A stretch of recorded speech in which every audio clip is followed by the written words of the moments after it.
Hey guys, it's interesting. Everybody thinks that this whole anti-Israel thing came about overnight, especially on the left. On the right as well, but especially on the left. You know, guys, I remember, the people that, or the movement that eventually became mainstream in America, called the woke. In the early 2000s, I want to say, that movement was largely marginalized or on the margins. Um, the majority of the people who would vote Democrat were fairly, they had their political opinions, they had their, the issues that they had their beliefs on. But you never saw, anti-Israelism. You never saw this stuff about genders. You never saw any of the stuff that you see today, right? At least not in the mainstream of it. But it's interesting, guys. I got an interesting glimpse of what was to come. And to me, it was very bizarre. And I didn't really understand where this came from. I didn't really understand where these people were getting their information from. I didn't understand any of it. It was so like, it was almost like they were telling me, I remember telling them the sky is blue, and they're telling me the sky is pink, or the sky is brown, right? And then when I told them the sky is blue, they would tell me that I'm saying a talking point, right? I remember this was like the years 2000 until maybe 2005 or 2006. Just being in the club scene, and this was before, everybody and their grandmother wanted to be a DJ, and before dance music went mainstream in America. So we had this underground club scene in New York, right? And I was part of it.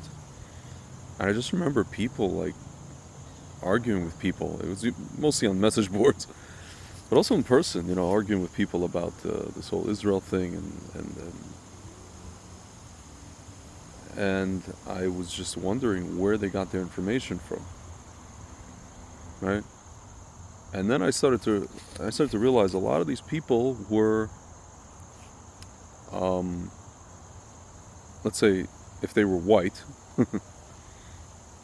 a lot of them were from Middle America. They grew up in Middle America or just places outside of New York. They grew up in very, very, religious Christian families, and they are what I would like to call off the dare Christians, right? So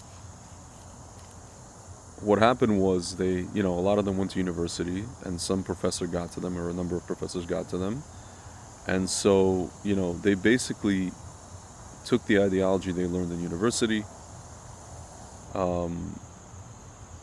combined with essentially their hatred for anything biblical. They despise the Bible, right? I remember they would rail against evangelicals. Evangelicals want the rapture. They want this. They want that. They want to destroy the world. They want to blow up the world. That's the only reason they support Israel and blah blah blah blah blah. They want a war. They want the apocalypse. Blah blah blah.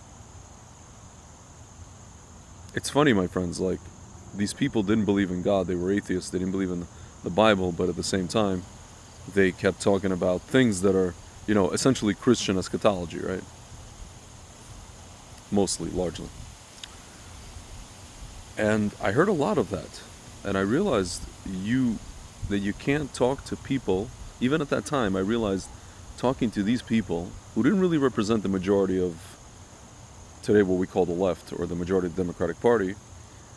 There's no point in talking to them about even history, forget much less, why the Jewish people, why the land of Israel belongs to us, right? Because you're talking to people who don't give a crap about Hashem. They don't give a crap about the Bible or anything. To them, it means nothing, right?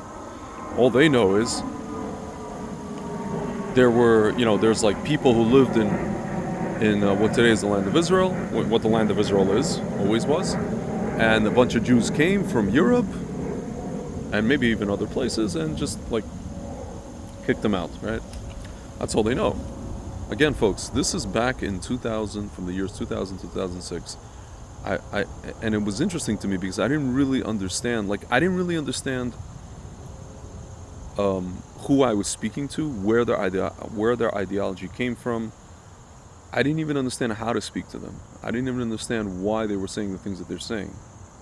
And then you fast forward through the Obama administration and through all the stuff in the media and through all the stuff in the last however many 10 years, and you start to realize, wow, the people that I was talking to in the early 2000s, they were being taught in university that it's literally a binary thing, right? There's just oppressor and oppressed, right? The whole world is oppressor and oppressed. Who's the oppressor? Who's the oppressed, right? And in this particular case, right, Israel is the oppressor, supposedly, allegedly, right? They didn't care, and anytime I brought up, they didn't care about that the Arab armies attacked Israel. They didn't care about, in multiple wars. Folks, they didn't care about any of that, right? Again, anytime I brought up any kind of history, actual history, Zionist talking point, right? This is a Zionist, plugged in talking point, right? I'm like, I'm bringing you facts. Like, everything's dismissed as a Zionist talking point. Or Hasbara, or whatever you want to call it. So my friends, I saw long before all this Free Palestine stuff that we see today, on the streets of New York, as we had last weekend, all over, really. I saw this for many years. Like 20 years ago, starting 20 years ago, I saw this, right? And frankly, to me, it was like, okay, a bunch of crazies, believe what they believe, whatever it is. But this is not the mainstream not even close to the mainstream of America, right? And then little by little, we got Obama. And little by little, you got like Qatar kind of running the show as far as the curriculum in high schools and universities.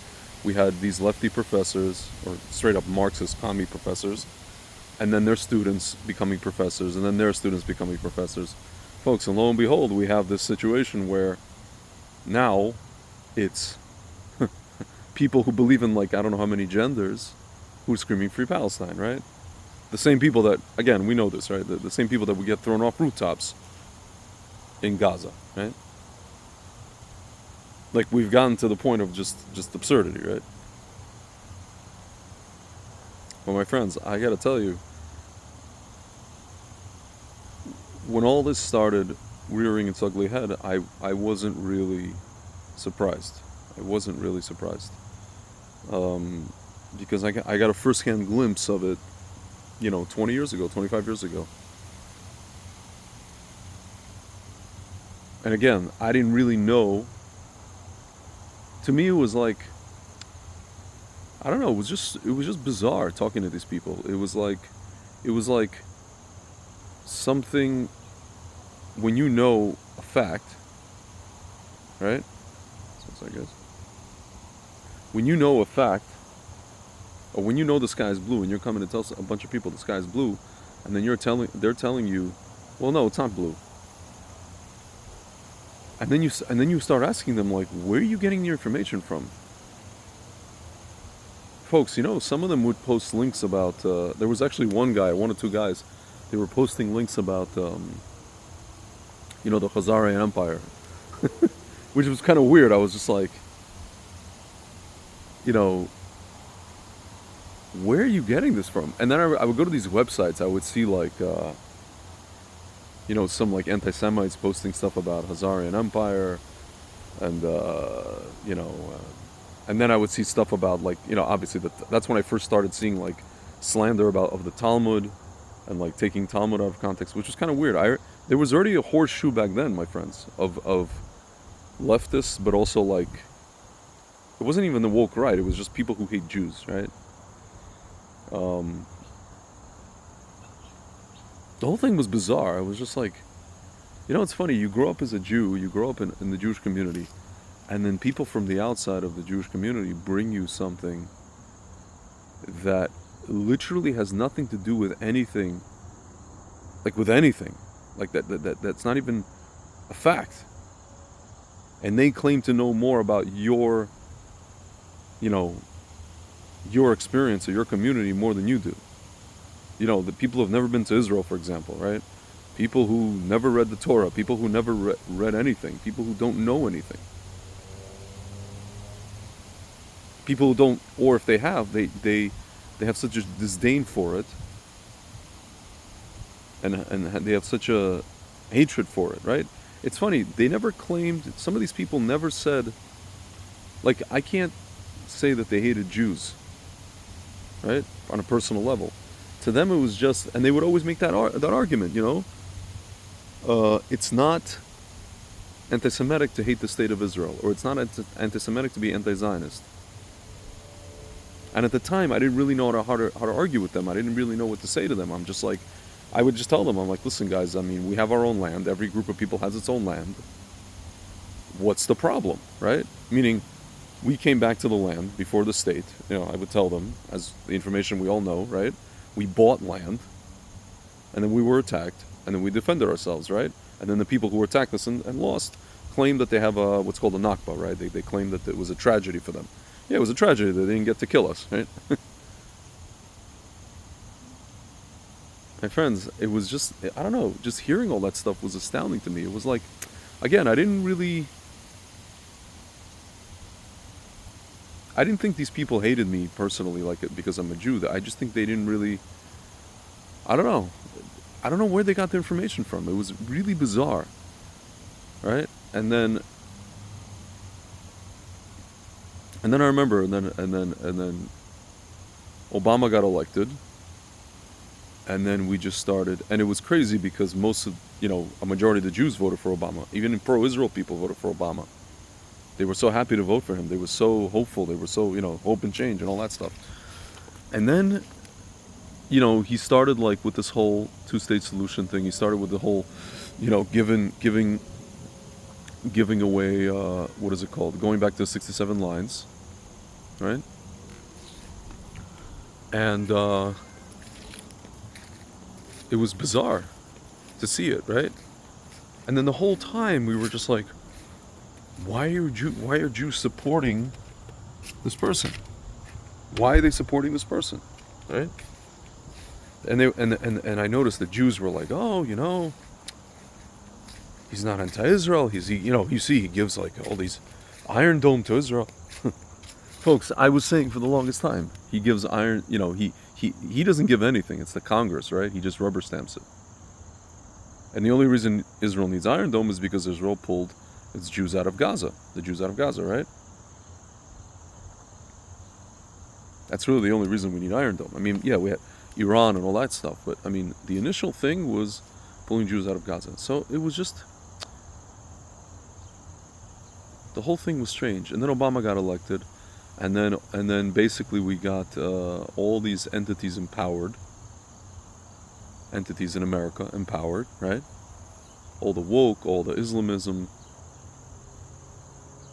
all these movements that started up. I mean, they already started up before, but they got funding, and then Soros gave them funding, and they just continued and continued and continued. Qatar continued to do its thing. Even China continued to do its thing on campuses, mostly Qatar, and in the high schools. And next thing you know, you have an entire generation of students that literally believes that Israel is the most evil thing on earth. It needs to be eradicated. And if only we just eradicate it, and we'll have peace, right? That we are the ones that are causing chaos in the Middle East, not ISIS, not Egypt, not the Muslim Brotherhood, not Iran, not Hezbollah, not Hamas, with all the tunnels and all the bombs and everything. Folks, not any other entity. Israel are the ones that are like,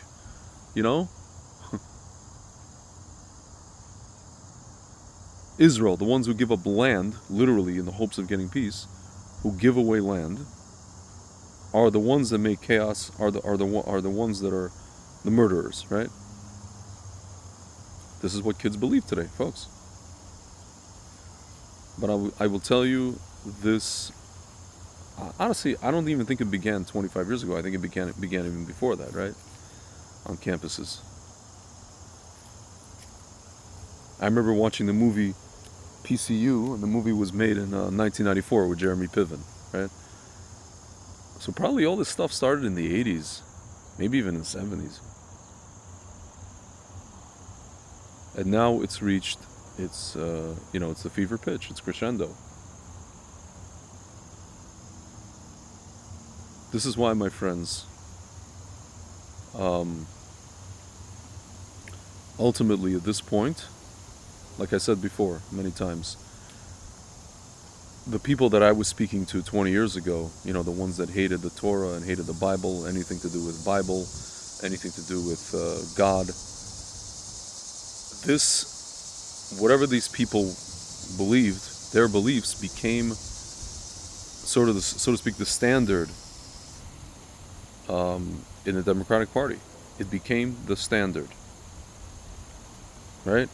And all the policies are, proof of that. All the woke stuff, all the gender stuff, all this, all that. Anything to do with social issues, and even any economic issues, but mostly social issues. These people are going against Hashem, directly against Hashem. So, and now it just became a mainstream thing. So now you have a scenario where, and it's ironic, guys, because the people that they're empowering, the people that they are, when you say one word and they call you Islamophobic, right? They've turned Islam into a race or a culture, right? It's not a race, it's a religion. It's an ideology. It's a theopolitical construct, right? Ironically, those people believe in God.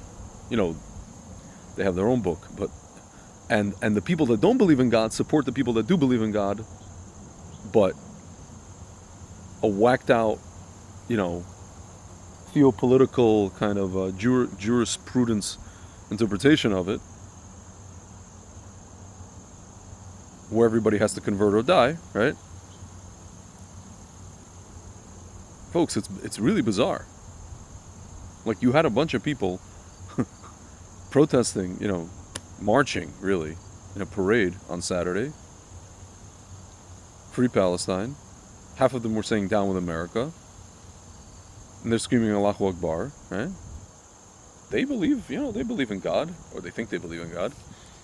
And the people who are with them don't believe in God at all. Because if they believed in God, they would believe that the Jewish people belong in Israel, right?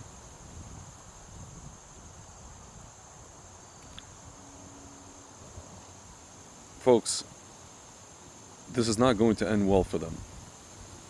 The people that I'm talking about, the ones that I was interacting with 20, 25 years ago, this is not going to end well for them. And sadly,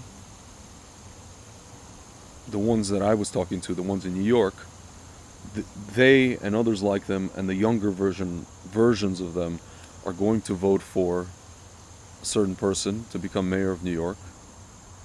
And it's just going to be the first domino to fall.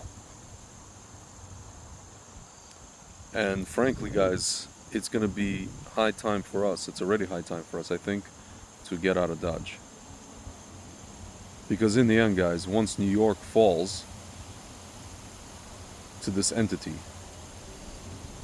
and guys, in this particular case, this guy who's running for mayor of New York, he's part of this, I mentioned this before, he's part of the same sect as the Ayatollah of Iran, 12er Shia. He is. So folks, that city is going to fall. Every other major city is basically next. And a friend of mine said, you're not going to be able to go to the suburb. Oh, I live in the suburbs and no one's going to come after me. No one's going to come find me. Folks, come on, seriously, you don't know Jewish history. No one's going to find you in the suburbs. No one's going to find you in, your hideaway in somewhere in, upstate New York or wherever, right? In Florida, in Miami, in Los Angeles, in Chicago, and in other places. No one's going to find you there. No one, you know.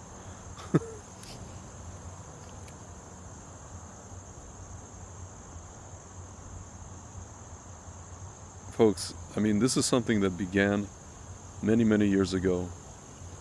It culminated on October 7th and everything we've seen after that. And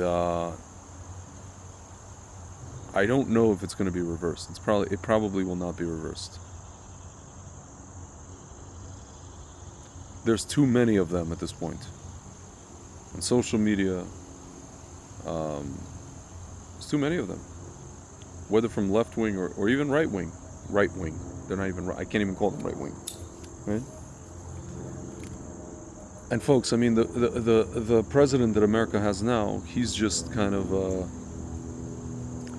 he's really here to delay the inevitable, right? You could say maybe he'll take away the money, and maybe the next generation won't be whatever, right? Affected by this or poisoned by this. But I don't think so, guys. I mean, listen, you know, you can call me a pessimist. I'm not as optimistic as some of you, but it's not even about that. It's not even about optimism or pessimism. It's just about seeing the trajectory of really seeing everything through the eyes of the Geula, right? And it really depends on our behavior, my friends. It goes back to what I said yesterday, guys, in the video yesterday. You know, Orthodox Jews are arguing within themselves, different groups within Orthodoxy, about nonsense, right? And then they're picking a fight about something during a war, when Israel's in a war. And then you zoom out even more, and then Orthodox are you know, Orthodox and secular are going at it, right? Or somebody's inciting the two groups to go at each other. And so you zoom out even more, and then anti-Semites are going after all of us, right? My friends, this is all a Geula process, right? We have to realize either we're going to get our act together as a nation, as a people, and Hashem is going to do things, he's going to bring Mashiach the nice way, or he's going to do it the hard way. Right now, he's like, Hashem is engaging in what's called brinksmanship, right? He's taking us to the brink of, so to speak, the hard way. And the question is, are we gonna see? Are we gonna experience what we experienced 80 years ago? We're just not gonna wake up and we're gonna experience what we experienced 80 years ago. Some of you guys are even more pessimistic about that than I am. Or are we maybe just going to get our act together, like every time there's some kind of kaka, right? We kind of unite, sort of, kind of, for like a little bit, for like a hot second, and then we stop. And then there's another kaka, and then it's like this cycle, right? Kaka, and then, you know, unite, and then stop. Kaka, unite, and then division again, right?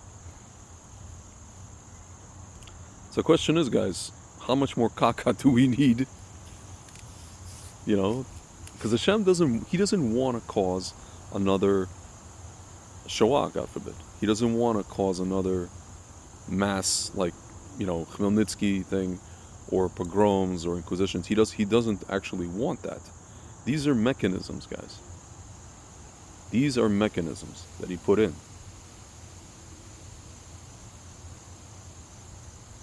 So, are we going to get our act together, right?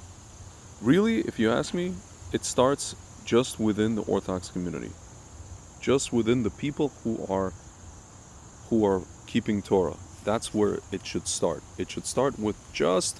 I'm not even asking for Orthodox and secular to get together. That's a whole other story. Just within the Orthodox community itself, my friends.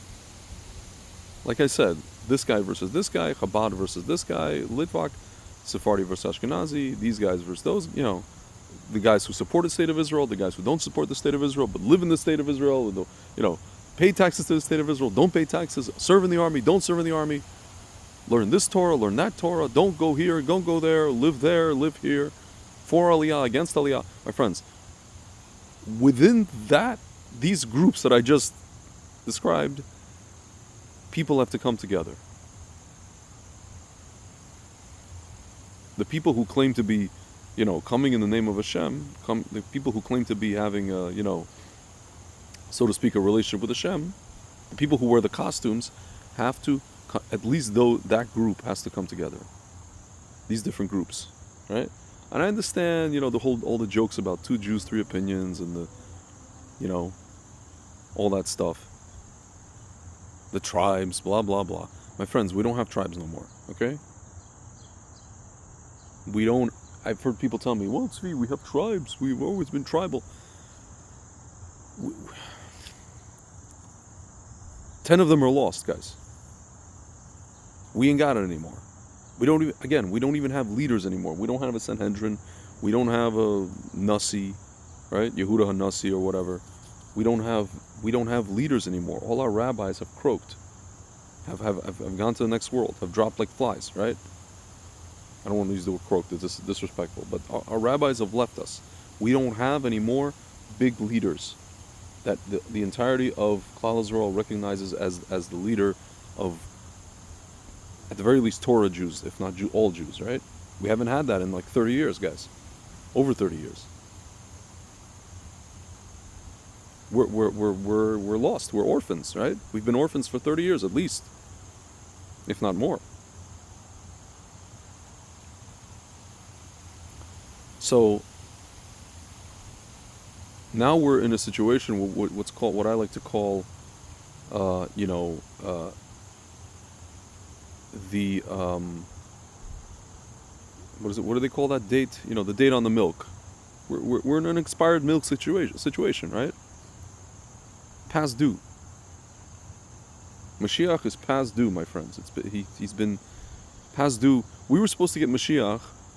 This is according to the Rebbe himself. For those of you who believe the Rebbe, we were supposed to get Mashiach shortly after the, after the Soviet Union fell, after the Iron Curtain fell. We were supposed to get Mashiach.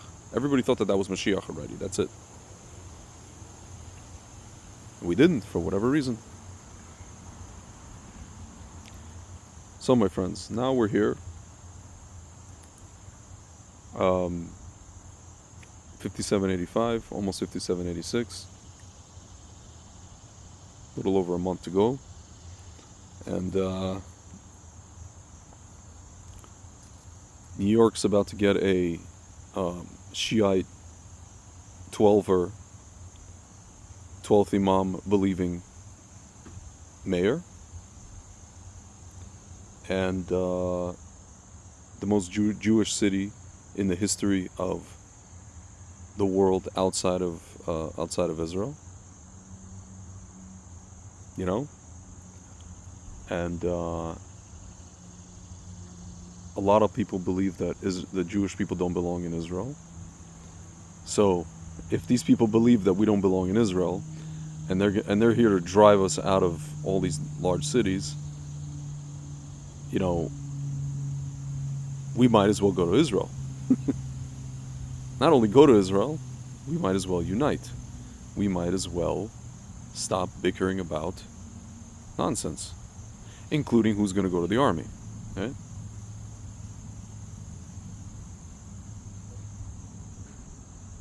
And if we don't,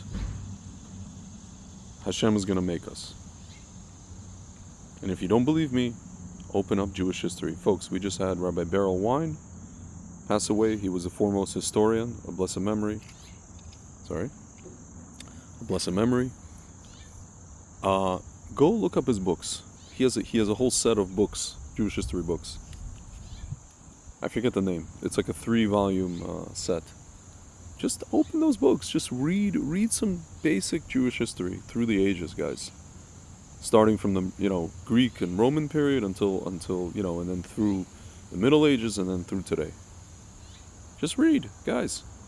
When you read it, you'll first marvel. At the very least, you will marvel how it is that we survived, and you will understand that someone wants us to survive. We always survive, right? Like that song, I will survive, right? For a purpose, right? But the question is, is not whether or not we will survive. The question is, about the process, right? What will that look like? It could be violent or it could be peaceful, largely, right? It all depends on us, guys. It all depends on if we follow the instructions, right? And it's not just being religious and doing Shabbat and all this stuff. It's about how we're interacting with each other. What do they call it? Ben Adam lechavero, right? How is the person with his fellow? First and foremost, again, in the religious community, and then you zoom out to religious and secular, like let's say go to the land of Israel, and then how we are with the world, with respect to the rest of the world. So guys, right now Hashem is deciding how all of this is going to go. On Rosh Hashanah is coming up. He decides. It's like a scale, right? The Parnasa thing and the Shidduch thing and the who's gonna, literally who by fire and who by this and who by that, who's gonna live, who's gonna not be alive, right? Really, that's literally what this is. This is not like some allegorical thing. This is literal, folks. The liturgy on Rosh Hashanah. So he's deciding. Who's going to wander, who's going to be chased around. He's deciding who's going to be chased around all over the place, or are we going to, live in relative, peace and prosperity.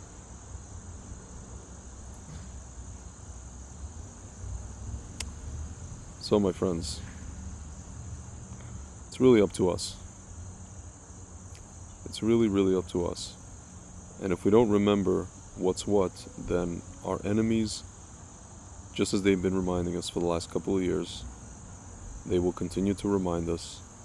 And especially in a place like New York, if you don't remember that you're Jewish, the mayor of New York will remind you, and his little friends, they'll remind you.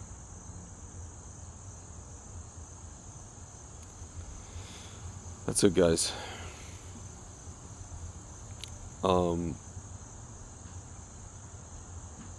Yeah, Mizrat Hashem. Interesting times, huh? Better days ahead. Talk to you soon.